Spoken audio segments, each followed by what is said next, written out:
Le Fonds d'action à la ferme pour le climat de l'Ontario, ou FAFC, fournit une aide financière aux agriculteurs pour les aider à adopter des pratiques de gestion optimales qui luttent contre les changements climatiques en réduisant les émissions de GES et en augmentant le stockage de carbone. Greg DeVries et sa famille exploitent Cedar Line Farms près de Dresden, en Ontario.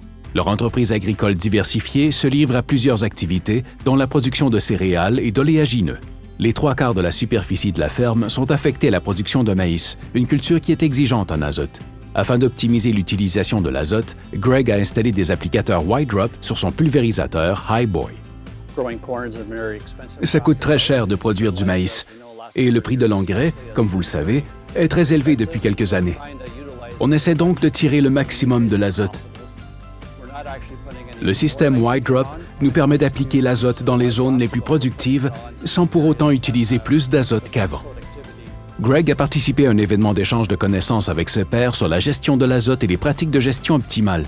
Ces discussions avec d'autres agriculteurs l'ont aidé à planifier son projet et à le mettre en œuvre. L'une des choses les plus importantes qu'on peut faire en tant qu'agriculteur, c'est d'échanger entre nous et d'apprendre les uns des autres. Donc, au cours de notre processus d'évaluation du système Y-Drop et d'optimisation de l'utilisation de l'azote, on a assisté à un événement d'échange de connaissances, ce qui nous a permis d'apprendre d'autres agriculteurs des trucs simples qui pouvaient nous aider à faire les choses de façon plus efficace. En ajoutant le système Y-Drop à son programme de fertilisation, Greg améliore la gestion de l'engrais dans son maïs et réduit les émissions de gaz à effet de serre, puisqu'il épand l'azote au bon endroit et au bon moment, selon les besoins de la culture. En ayant un système Y-Drop, on a la possibilité d'effectuer une application d'azote lorsque le maïs est à la hauteur des épaules, ou peut-être un peu plus bas. À ce moment-là, on évalue la situation, puis on décide quelle quantité appliquer selon les besoins de la culture et selon ce qu'elle a utilisé jusque-là. L'objectif général de Greg est d'exploiter sa ferme d'une manière rentable, mais également durable, en accordant une importance particulière à la protection de l'environnement et à l'enrichissement du sol. Nos rendements devront toujours aller en augmentant, mais on espère qu'on va quand même réussir à réduire de 28 % la quantité d'azote qu'on utilise dans nos cultures. Ça devrait nous aider à économiser de l'argent et à mieux cibler nos applications.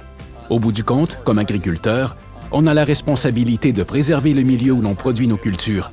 Et je crois que le système Y-Drop est tout simplement un des outils à notre disposition pour y parvenir. Ce projet a été partiellement financé par le Fonds d'action à la ferme du programme Solutions agricoles pour le climat, d'Agriculture et Agroalimentaire Canada. En Ontario, l'aide financière à frais partagés offerte aux producteurs est administrée par l'Association pour l'amélioration des sols et des récoltes de l'Ontario.